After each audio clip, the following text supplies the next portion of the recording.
அன்பிற்கினிய மாணவ செல்வங்களே, அனைவருக்கும் வணக்கம். இன்னைக்கு நம்மளுடைய வகுப்பு பாட வேலையில பார்க்க போற தலைப்பு என்னன்னா, சங்க இலக்கியத்துல ஒரு நூல் புறநானூறு தான் பார்க்க போறோம். இந்த புறநானூறு அப்படிங்கிற நூல் பார்க்கறதுக்கு முன்னாடி சங்க இலக்கியம்னா எதற்கான நூல் அப்படின்னு நம்ம தெரிஞ்சுக்கணும். சங்க இலக்கியம் அப்படிங்கிற நூல் எதை பத்தி தெரிஞ்சுக்கிறதுக்கான ஒரு இலக்கியம் அப்படின்னா, நம்மளுடைய பண்டைய தமிழர்களுடைய பழக்க வழக்கங்கள், பண்பாடு, நாகரீகம், விருந்தோம்பல் பண்பு, அவங்க எது மாதிரியான ஆடைகளை அணிஞ்சாங்க, எது மாதிரி உணவுகளை உட்கொண்டாங்க, அவங்களுடைய வரலாறு என்ன அப்படின்னு சொல்லிட்டு முழுமையா தெரிஞ்சுக்கிறதுக்கான ஒரு இலக்கியம் எது அப்படின்னா சங்க இலக்கியம் தான். இந்த சங்க இலக்கியம் எப்படி பிரிப்பாங்க, எத்தனை நூல்கள் உள்ளடக்கியது அப்படின்னா, அந்த சங்க இலக்கியத்தை நம்ம எப்படி சொல்லுவோம் அப்படின்னா 17 மேல்கணக்கு நூல், 17 கீழ்கணக்கு நூல்கள் ரெண்டா பிரிப்போம். இந்த 17 மேல்கணக்கு நூல்கள் தான் மிக சிறப்பு வாய்ந்த நூல்கள்னு சொல்றாங்க. இந்த 17 மேல்கணக்கு நூல்கள் எப்படி சார் பிரிப்பாங்க அப்படின்னா, 10 பாட்டு 8 தொகை. 17 அப்படின்னாவே 18, மேல்கணக்கு அப்படின்னா கணக்குன நூல் என்று அர்த்தம். 18 மேலாக வைத்து போற்றுகின்ற சிறப்பு வாய்ந்த நூல்களை தான் என்ன சொல்லுவாங்க, 17 மேல்கணக்கு நூல்கள் அப்படின்னு சொல்லுவாங்க. இந்த 17 மேல்கணக்கு நூல்கள் என்னென்ன சார் அப்படின்னு நீங்க கேட்டீங்க அப்படின்னா, அதாவது 8 தொகை 10 பாட்டு, அதாவது 8 தொகுக்கப்பட்ட நூல்கள் உள்ளடக்கியது தான் 8 தொகை, 10 பாடல்கள் உள்ளடக்கியது 10 பாட்டு. இந்த 8 தொகுக்கப்பட்ட நூல்கள் என்னென்ன அப்படின்னா, அதுக்கு ஒரு பழைய வெண்பா பாடலை வந்துட்டு நமக்கு எடுத்து சொல்றாங்க. இந்த பழைய வெண்பா பாடல் என்ன அப்படின்னா, நற்றிணை, நல்ல குறுந்தொகை, ஐங்குறுநூறு, ஒத்த பதிற்று 10, ஓங்கு வரிபாடல், கற்றறிந்தார் ஏத்தும் கலியோடு அகம் புறம் என்று இத்திருத்தை 8 தொகை அப்படின்னு சொல்லிட்டு 8 நூல்கள் சொல்லுவாங்க. என்னென்ன? நற்றிணை, குறுந்தொகை, ஐங்குறுநூறு, பதிற்று 10, பரிபாடல், அகநானூறு, புறநானூறு, ஐங்குறுநூறு என்று சொல்லப்படுகின்ற அந்த 8 நூல் தான் இந்த நம்ம என்ன சொல்லுவோம், 8 தொகை நூல்கள்னு சொல்லுவோம். அதுக்கு அடுத்தது 8 தொகை நூல்கள் போக மீது 10 பாட்டு, 10 பாட்டு, இந்த 10 பாடல் உள்ளடக்கியது 10 பாட்டு அப்படிம்பாங்க. இந்த 10 பாட்டு பத்தி நம்ம இன்னைக்கு வகுப்புல பார்க்க போறது இல்லாதனால அது பிறகு அடுத்த வகுப்புல பார்ப்போம். ரைட். இப்போ இந்த 8 தொகை நூல்கள்ல நம்மளுடைய சங்க சான்றோர்கள் நம்மளுடைய இலக்கியத்தை எப்படி பிரிச்சிருக்காங்க அப்படின்னா, அகநூல் என்றும் புறநூல் என்றும் பிரிச்சிருக்காங்க. அது என்ன சார் அகம் புறம்? அகம் அப்படின்னா, அதாவது அகம் அப்படின்னா நம்ம உள்ளே அப்படின்னு சொல்லுவோம். அதாவது மனதுக்குள்ளார வைத்து போற்றக்கூடிய பாடல்களை வைத்து என்ன சொல்லுவாங்க, அகநூல்கள். அதாவது அகம் என்றால் உள்ளே, அதாவது காதல் வாழ்க்கையை வந்து நம்ம என்ன சொல்லுவோம், அகப்பாடல்கள் சொல்லுவோம். அதுக்கு அடுத்தது புறம். புறம் அப்படின்னா வெளிப்படையா சொல்லக்கூடிய விஷயங்கள். அதாவது அன்றைய காலகட்டத்தில் நம்முடைய பண்டைய தமிழர்கள் எப்படி வெளிப்படையாக எதை சொல்லுவாங்கன்னா, இது மிக ரொம்ப பெருமையா சொல்லுவாங்க, வீரத்தை தான். இந்த வீரம் சார்ந்த பாடல்களை என்ன சொல்லுவாங்க, புறப்பாடல்கள் சொல்லுவாங்க. சங்க காலத்துல நம்ம எப்படி 2 கண்கள் மிக முக்கியமா என்று கருதுறோமோ, அதே போல நம்மளுடைய பண்டைய தமிழர்கள் வந்துட்டு 2 விஷயத்தை மிக முக்கிய 2 கண்களாக பார்த்தாங்க. ஒன்னு அகம், இன்னொன்னு புறம். இந்த 8 தொகை நூல்கள்ல 8 நூல்கள்ல தான் ஒரு நூல் தான் இந்த புறநானூறு. இந்த புறநானூறுன்னு ஏன் சார் இதுக்கு பேர் வந்துச்சுன்னா, புறம் சார்ந்த 400 பாடல்களால் சொல்லப்பட்டனால இதுக்கு பேர் புறநானூறுன்னு பேர் வந்துச்சு. புறம் சார்ந்த அப்படின்னா வீரம் சார்ந்து 400 பாடல்கள் சொல்லப்பட்டதுனால இதுக்கு பேரு புறநானூறுன்னு பேர் வந்துச்சு. வீரம், அதாவது அன்றைய காலகட்டத்தில் ஒரு ஆண்மகனுக்கு மிக முக்கியமானது என்ன அப்படின்னா வீரம் தான். இந்த வீரம், அதாவது பெண்களுக்கு தன்னுடைய இல்லற வாழ்க்கையை மேற்கொண்டு இல்லறத்தில் இருக்கின்ற கடமைகளை முற்றிலும் செஞ்சு முடிக்கிறது பெண்களுக்கான ஒரு உரிமையாக வந்துட்டு பார்க்கப்பட்டது. அதே ஆணுக்கு என்ன மிக முக்கியமான ஒரு கடமைனா வீரம் தான். வீரமா இருக்கிற ஒரு ஆண்மகனை வந்துட்டு அவ்வளவு புறநானூறு அப்படிங்கிற அந்த நூல் அவ்வளவு அழகாக அந்த வீரத்தை அவ்வளவு அழகாக பறைசாற்றி அழகாக சொல்லியிருப்பாங்க. ஆக இந்த புறநானூறு அந்த நூலை எப்படி வந்து நம்முடைய சங்க சான்றோர்களாகட்டும் நம்முடைய முன்னோர்கள் எப்படி தெரியுமா அந்த நூலை சொல்லிட்டு போயிருப்பாங்க, தமிழகத்தின் வரலாற்று பெட்டகம்னே சொல்லியிருப்பாங்க இந்த வரலாற்று இந்த புறநானூறை. இந்த 400 பாடல்கள்ல, இந்த புறநானூறு 400 பாடல்கள்ல ஒரு நூல் ஒரே ஒரு பாட்டு பார்க்கறதுக்கு முன்னாடி நம்ம நூல் பற்றியான அறிமுகத்தை நம்ம இங்க பார்ப்போம்.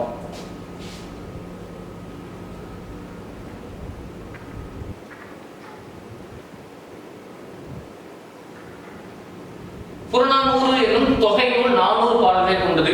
நம்ம அந்த தலைப்பிலே இருக்கு, புறம் சார்ந்த 400 பாடல்களால் சொல்லப்பட்டதுனால இது நான் புறநானூறுன்னு வந்துச்சு. நான் முன்னே சொன்னேன், இது தொகை நூல், அதாவது 8 தொகை நூல்கள ஒரு நூல். அது மட்டும் இல்லாம இதுக்கு வேறு பெயரெல்லாம் உண்டு. புறநானூறுக்கு வேறு பெயர் உண்டு. இது கண்டிப்பா தேர்வுல நமக்கு நாளைக்கு கேட்கலாம். என்ன சார் இதுக்கு வேறு பெயர்னா, புறம், புறப்பாட்டு அப்படிங்கிற 2 வேறு பெயர்கள் உண்டு. புறம்புன்னு கூட ஒரு வார்த்தை சொல்லுவாங்க. இந்த வேறு பெயர்கள்ல புறம், புறம்பாட்டு, புறம்பு அப்படிங்கிற வார்த்தையை கூட சொல்லுவாங்க. அது மட்டும் இல்லாம இது 8 தொகை நூல்கள்ல ஒண்ணு நம்ம முன்னாடியே சொன்னோம். ரைட். அதுக்கு அடுத்து இந்த புறநானூரை தொகுத்தவர் யாரு, தொகுப்பித்தவர் யாரு அப்படிங்கிறது நமக்கு தெரிஞ்சுக்கணும். இந்த தொகுத்தவர் தொகுப்பித்தவர் யார் என்று பெயர் தெரியல. இவ்வளவு அழகான இவனுடைய வீரம் சார்ந்து இவ்வளவு கருத்துக்களை, இவ்வளவு அரிய பெரிய கருத்துக்களை தொகுத்து கொடுத்தவரும் தொகுப்பித்து கொடுத்தவரும் பெயர் யாருன்னு தெரியல. நீங்க ஒரு கேள்வி கேட்கலாம், தொகுத்தவர் யாரு, தொகுத்தவருக்கும் தொகுப்பித்தவருக்கும் என்ன சார் வித்தியாசம் அப்படின்னு சொல்லிட்டு நீங்க ஒரு கேள்வி கேட்கலாம். தொகுத்தவர் தொகுப்பித்தவர் அப்படிங்கிறதுக்கான பொருள் என்ன அப்படின்னா, அன்றைய காலகட்டத்துல எல்லாம் வந்துட்டு ஒரு பாடல் எழுதணும் அப்படின்னா எப்படி எழுதுவாங்க அப்படின்னா ஓலைச்சுவடிகளை தான் எழுதுவாங்க. அப்படி எழுதுறவங்க புறநானூறுல எத்தனை பாட்டுன்னு சொன்னோம், 400 பாடல்கள் சொன்னோம் இல்லையா. அந்த 400 பாட்டுமே சங்ககால புலவர்கள் ஒரே இடத்துல உட்கார்ந்து எழுதல. அவங்க என்ன பண்ணுவாங்கன்னா பல்வேறு இடங்கள்ல இருந்து தன்னுடைய கற்பனை தன்னை ஏற்றாற் போல உட்கார்ந்து புறப்பாடல்களை எழுதுவாங்க. அப்படி எழுதும் பொழுது என்ன பண்ணுவாங்க, இப்போ கோயம்புத்தூர்ல ஒரு 4 புலவர், அதே போல வந்துட்டு திருச்சியில ஒரு 4 புலவர், அதே போல வந்துட்டு இந்த கரூர்ல, இது மாதிரி ஆங்காங்கே எழுதுகின்ற அந்த புறப்பாடல்களை ஒரு புலவன் என்ன பண்ணுவான் அப்படின்னா எல்லாத்தையும் ஒருங்கிணைத்து திரட்டுகின்ற அந்த செயலுக்கு பேர் தான் தொகுத்தவர். சோ இந்த 400 நீங்க தான் வந்துட்டு இந்த சங்கலிக்கம் இல்லை, நான் சங்கலிக்கத்துல புறநானூறு அப்படிங்கிற ஒரு நூல் இல்லை அப்படின்னா இன்னைக்கு எல்லாம் நம்ம என்ன பண்ண செம்மொழி அப்படிங்கிற தகுதியே நம்மளால வாங்கியிருக்க முடியாது. அவ்வளவு ஆழம் நிறைந்த பாடல்களுடைய ஒரு நூல் தான் புறநானூறு. ஆக இந்த 400 பாட்டுகளையும் ஒரு புலவன் என்ன பண்ணுவாங்க, அங்க இன்னைக்கு இருக்கிற வசதி போல அன்னைக்கு வசதிகள் இல்லை. அதனால என்ன பண்ணுவாங்க தெரியுமா, கால்நடையாவே நடந்து போய் இவ்வளவு அரும் பெரும் பணியை செய்வாங்க.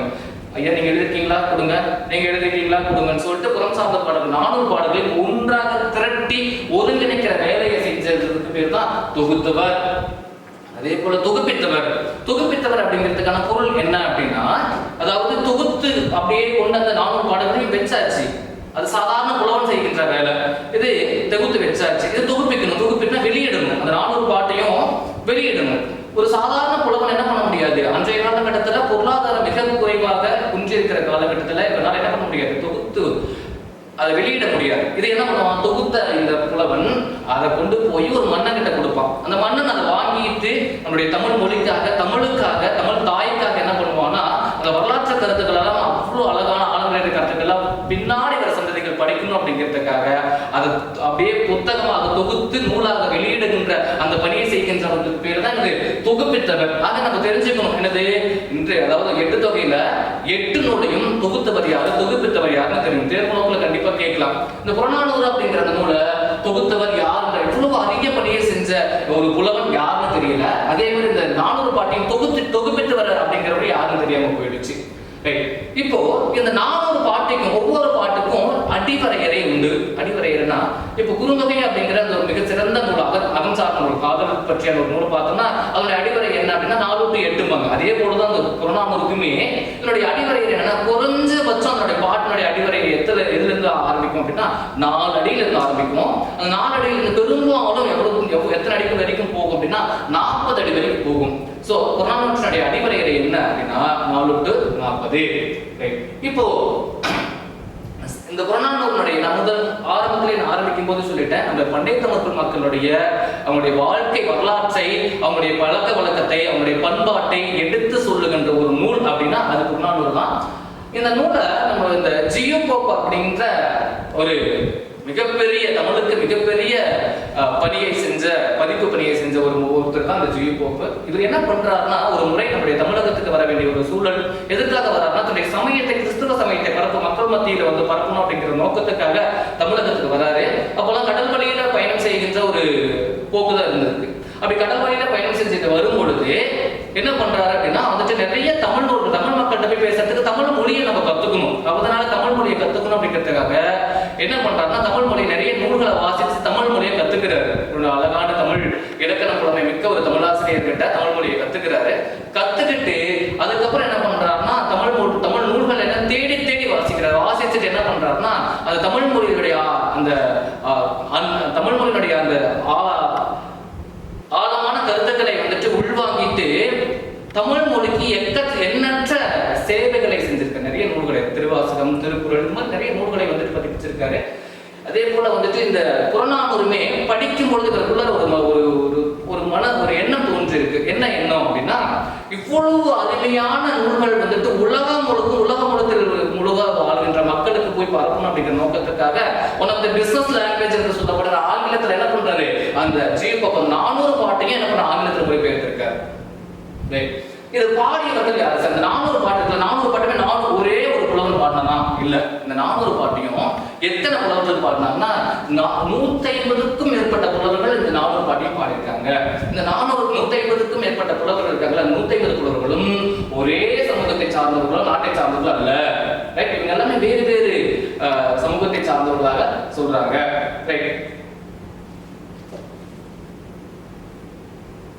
நூலுடைய அமைப்பு, புறநானூறு அப்படிங்கிற நூலுடைய அமைப்பு எப்படி சார் இருக்கும் அப்படின்னு நம்ம பார்த்தோம் அப்படின்னா, இந்த இந்த நூல் தொகுக்கப்படும் போதே ஒரு வகையான எய்பு கருதி, ஒரு வகையான ஆற்றல் கருதி என்ன பண்ணியிருக்காங்கன்னா, அதை எப்படி தெரியுமா, அந்த நூல்ல பல்வேறு மன்னர்களை, இந்த நூலில் முழுக்க முழுக்க போர் சார்ந்த நூல், வீரம் சார்ந்த நூல். அதனால முதலில் எப்படி தொகுத்திருப்பாங்க அப்படின்னா, 3 குறுநில மன்னர்களுடைய வரலாற்று சொல்லணும் அப்படிங்கிறதுக்காக 3 வேந்தர்கள், 3 முடிமன்னர்களை பற்றி சொல்லியிருப்பாங்க. அடுத்தது குறுநில மன்னர்களை பத்தி பேசியிருப்பாங்க. அடுத்த வேலு, இவங்களை பற்றியான பாடல்கள் அடுத்தடுத்து வரும். பார்க்கறதுக்கே அதை படிக்கிறதுக்கே ரொம்ப நமக்கு அந்த ஒவ்வொரு பாட்டுமே நம்ம அணுகும் போது, அந்த பாட்டை உள்வாங்கி படிக்கும் போது நமக்குள்ளார இருக்கிற அந்த வீரச்சுவை அப்படிங்கிறது அப்படியே வெளிவரும். அவ்வளவு அழகாக என்ன பண்ணியிருப்பாங்க, அந்த நூலுடைய அமைப்பு அப்படி இருக்கும்.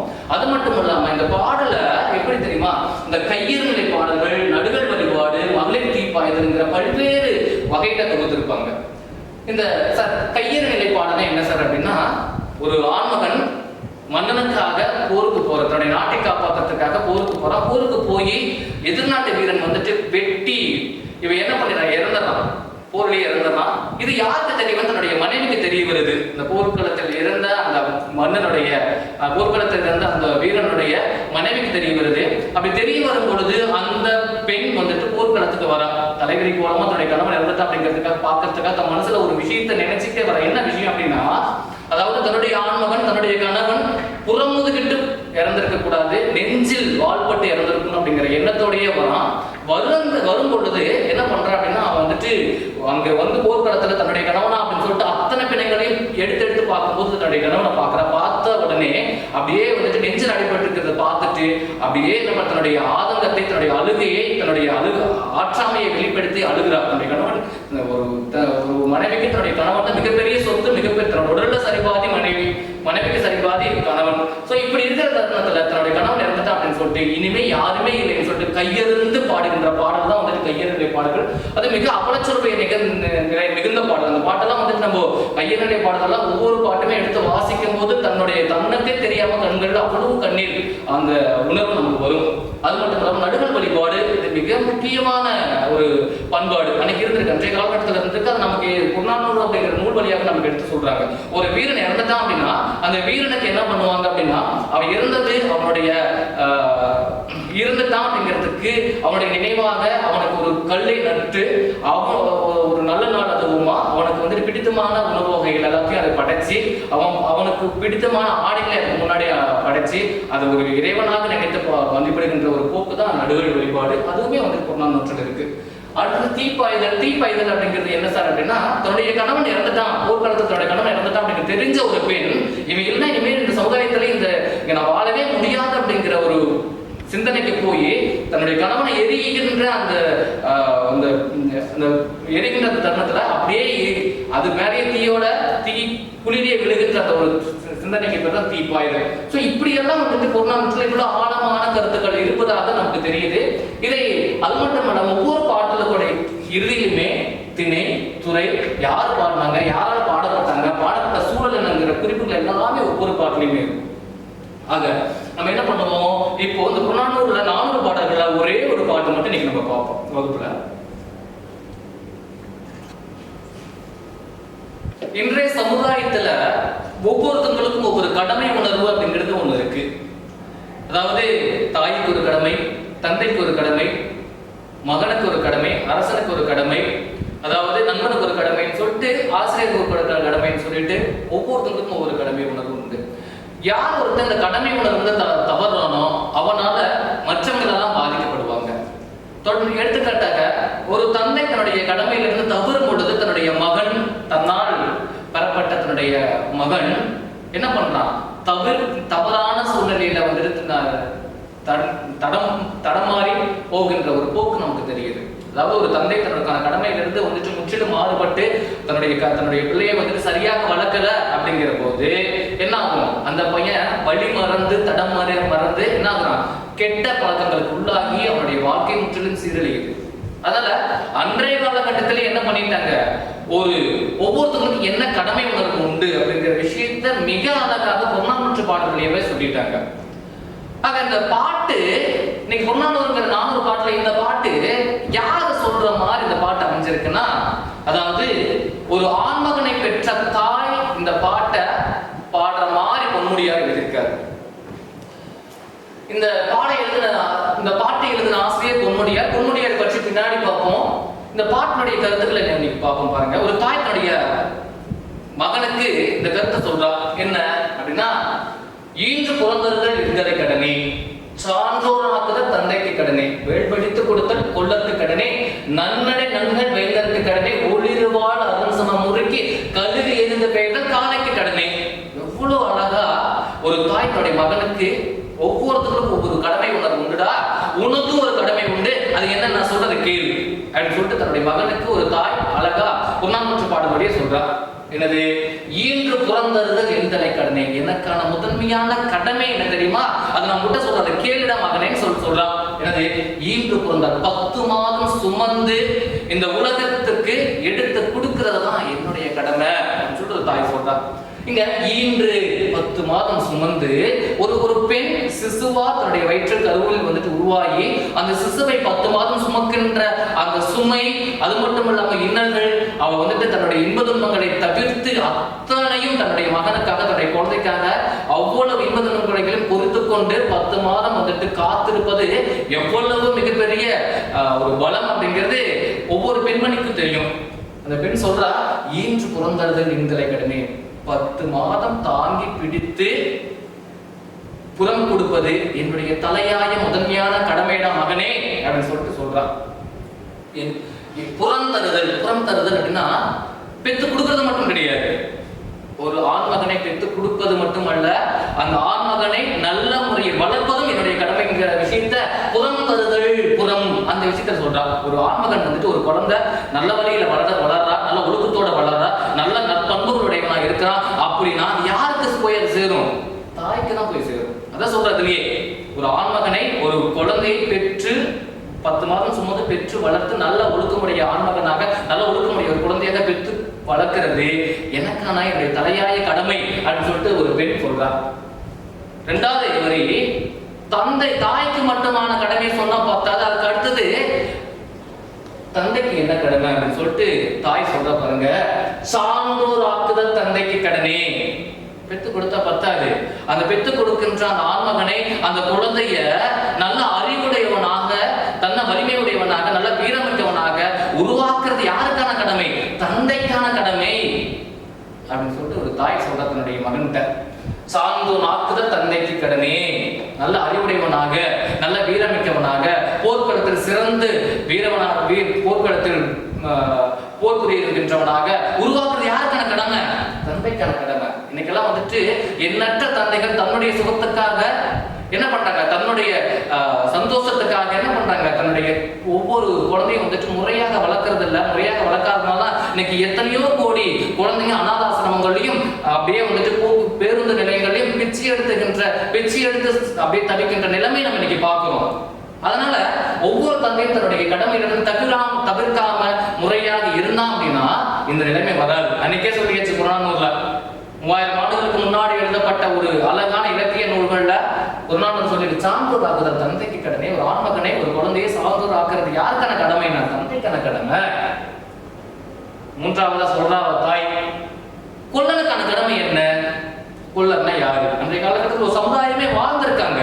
யாரு? கொல்லர்கள்னு ஒரு சமுதாயம். அவங்களுக்கான வேலை என்ன அப்படின்னா, அதாவது ஒரு வீரனுக்கு, ஒரு மன்னனுக்கு அவனுக்கு போர்க்களத்தில் தேவையான போர் கருவிகளை வந்துட்டு உருவாக்கி கொடுக்கிற வேலை யாருக்கு?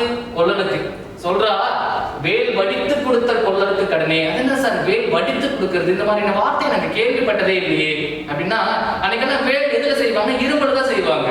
அந்த இரும்பை உருக்கி, அதுக்கு வடித்து அந்த இரும்பை உருக்கி வேலா உருவாக்கி, அந்த இரும்பு உருக்குன்னு அப்படின்னா முன்னாடி அதை வடிச்சு அதை என்ன பண்ணுவாங்க, அழகா செப்பு போல என்ன பண்ணுவாங்க, அந்த வேல் முறையில வந்து உருவாக்குவாங்க. அதான் வேல் வடித்து கொடுத்த கொல்லனுக்கு கடனே. கொல்லன் சரியா வேலை செய்யலன்னா மன்னன் என்ன பண்ணுவான், போர்க்களத்துல போய் சரியா முறையா போர் புரிய முடியாது. போர் புரியலன்னா உனக்கு என்ன ஆயிரும், அங்க மிகப்பெரிய ஒரு அவமானம். ஒரு மன்னன் வந்துட்டு ஒரு போர்க்களத்துல போய் வெற்றி அடைஞ்சிட்டு வரானா அதுக்கு மிக முக்கியமான காரணம் யாருன்னா அந்த கொல்லன் தான்.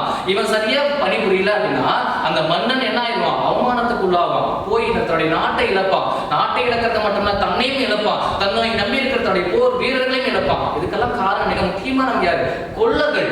அந்த கொல்லனுக்கான கடமையை நம்ம யாருக்கு தாய் சொல்றா அப்படின்னா, அதாவது ஒவ்வொருத்தவங்களுக்கும் கடமை உணர்வுகளை சொல்லி வரும்பொழுது கொல்லனுக்கும் சொல்றா, வேல் வடித்து கொடுத்தல் கொல்லனுக்கான கடமை. அவன் மட்டும் சரியா வந்துட்டு வேல் வில் வாள் கேடை போன்ற போர்க்கருவிகளை சரியா வடிச்சு தரல அப்படின்னா, உருவாக்கி தரல அப்படின்னா மன்னன் என்ன பண்ண முடியாது, போர்க்களத்துல போர் புரிய முடியாது, போர்க்களத்துல வந்துட்டு வெற்றி அடைய முடியாது. போர்க்களத்துல வெற்றி அடையலன்னா அவனையே நம்பி இருக்கிற மக்கள் சாப்பிட முடியாது, நிம்மதியா வாழ முடியாது. அதனால மிக முக்கியமான ரோல், மிக முக்கியமான பணி யாருக்கானது, கொல்லனுக்கான கடமை. அடுத்து சொல்றா, வேந்தனுக்கும் கடமை உணர்வு உண்டு, தன்னையே நம்பி இருக்கிற மன்னனுக்கும் ஒரு கடமை உண்டுடா மகனே அப்படின்னு சொல்றா. என்ன தெரியுமா, நன்னடை நன்கள் வேந்தனுக்கு கடமை. நன்னடை நல்ல ஒழுக்கங்களை கற்பிக்கின்ற உணர்வு, நல்ல ஒழுக்கங்களை எடுத்து சொல்லுகின்ற உணர்வு யாருக்கானது, வேந்தனுக்கு, வீர் மன்னனுக்கானது. இன்னைக்கு ஒரு நாட்டுல அந்த நாட்டுல இருக்கிற மக்கள் வந்துட்டு ஒழுக்கமா இருந்துட்டாவே போதும், அந்த நாட்டுல எந்த ஒரு குறையும் எந்த ஒரு தீய செயல்களும் நடக்காது. ஆக இந்த ஒழுக்கமான விஷயத்தை, இந்த நன்னடை நல்ல ஒழுக்கங்களை எடுத்து சொல்லுகின்றவர் யாரு, வேந்தன். வேந்தன் வந்துட்டு சரியா ஒரு நாட்டுல வந்துட்டு தன்னுடைய மக்களுக்கு நல்ல ஒழுக்கங்களை நல்ல நெறிகளை எடுத்து சொல்லிட்டா போதும், அந்த நாடே என்னாகாது, அதாவது எந்த ஒரு குற்ற உணர்வும் எந்த ஒரு தவறான செயல்களும் நடக்காது. அதனால சொல்ற, நன்னடை நல்ல வேந்தனுக்கு நல்ல ஒழுக்கங்களை நல்ல நெறிகளை நல்ல அறநெறிகளை எடுத்து சொல்லி வளர்க்கின்ற வேலை யாருக்கானது, வேந்தனுக்குரியது. கடைசியா சொல்ற அந்த தாய், மகனே உனக்கான கடமை என்ன தெரியுமா, சொல்ற கேளு அப்படின்னு சொல்லிட்டு கடைசி வரியில சொல்றா. என்ன தெரியுமா, ஒளிர்வாள் முறுக்கி ஒளிர்வாள் அருண் சம முறுக்கி களிரி இருந்து பெய்த காலைக்கு கடனே.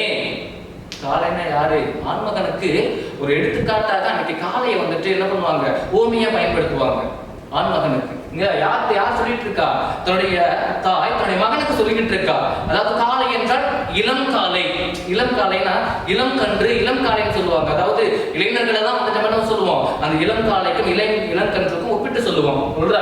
ஒளிர்வாளும் அருண் சம முறுக்கி, அதாவது ஒளிர்கின்ற பல ஒளிர்கின்ற அந்த வாளை அப்படியே வந்துட்டு எடுத்து அருண் சம முறுக்கி களிரி இருந்து பெயர்தல். களிரி அப்படின்னா இங்க வந்துட்டு ஆண் யானையை களிரி என்று சொல்லுவாங்க. போர்க்களத்துல நீ போய் ஒளிர்கின்ற அப்படியே வந்துட்டு பலன்னு அப்படியே ஒளிர்கின்ற அந்த வாளை எடுத்து ஆண் யானையை வெட்டி வீழ்த்திட்டு அந்த இடத்துல ஜெரிச்சன் சொல்லிட்டு மீண்டும் வர இல்ல, நான் ஜெரிச்சிட்டேன், இந்த நாட்டு மன்னனைக்காக நான் வந்துட்டு அந்த நாட்டு அந்த யானைகளை வெட்டி வீழ்த்தி நான் ஜெரிச்சிட்டேன்னு சொல்லிட்டு திரும்பி வரல, அதுதான் உனக்கான கடமைன்னு சொல்லிட்டு தன்னுடைய பிள்ளைக்கு, தன்னுடைய குழந்தைக்கு, தன்னுடைய ஆண்மகனுக்கு எடுத்து சொல்ற. ஒளிர்வாள் எரிந்து பெயர்தல், அங்கிருந்து அந்த போர்க்களத்துல இருந்து நான் ஜெரிச்சிட்டேன், 1000 யானைகளை வெட்டி வீழ்த்துகின்ற ஒரு ஆண்மகனுக்கு என்ன சொல்லுவாங்க, பரணி பாடுவாங்க, அதை பாடாங்கன்னு சொல்லுவாங்க. அது இங்க சொல்றா என்னது, ஒளிர்வாள் அருண் சம முறுக்கி களிரி இருந்து பெயர்தல். களிரை ஆண் யானைகளை வெட்டி வீழ்த்திட்டு நான் ஜெரிச்சிட்டேன் சொல்லிட்டு வரான்ல, அவன் தான் வந்துட்டு என்னது, உண்மையான ஆண்மகன். அதனால உனக்கான கடமை என்ன, தன்னுடைய நம்மளே நம்பி இருக்கிற நம்மளுடைய நாட்டு மன்னனுக்காக போர்க்களத்துல போய் போர் வீரர்களை வெட்டி வீழ்த்திட்டு அங்க இருக்கிற 1000 யானைகளை வெட்டி வீழ்த்திட்டு அந்த நாட்டை கைப்பற்றிட்டு நான் ஜெரிச்சேன்னு சொல்லிட்டு திரும்பி வரத்தாண்டா நம்மளுடைய உனக்கான கடமை சொல்லிட்டு தன்னுடைய தாய் தன்னுடைய பையனை வீரத்தை ஊட்டி வளர்த்திருக்கா. அப்படின்னா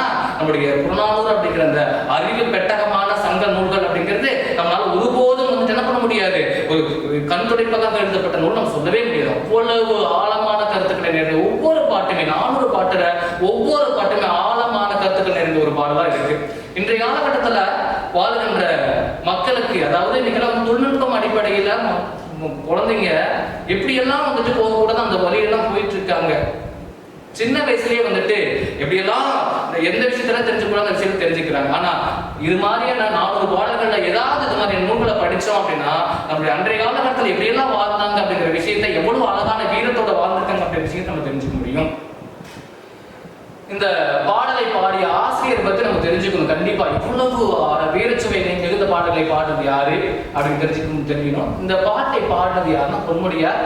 இந்த திணை வகை என்னன்னா வாகை திணை. வாகை திணைனா என்ன சார் அப்படின்னா, போர்க்களத்துல போய் போர் வீரர்களை வெட்டி வீழ்த்திட்டு வெற்றி அடைஞ்சிட்டு அப்படின்னு சொல்லிட்டு அந்த உற்சாகத்துல வந்துட்டு வாகை பூ சூடி என்ன பண்ணுவாங்க, பாட்டு போடுவாங்க புலவர்கள். ஆக இந்த திணை வாகை திணை. வாகை திணை அப்படிங்கிறது நம்ம போர்க்களத்திலேயே பாடுகின்ற பாட்டு. அடுத்தது இதனுடைய துறை என்ன அப்படின்னா மூதன்முலை துறை.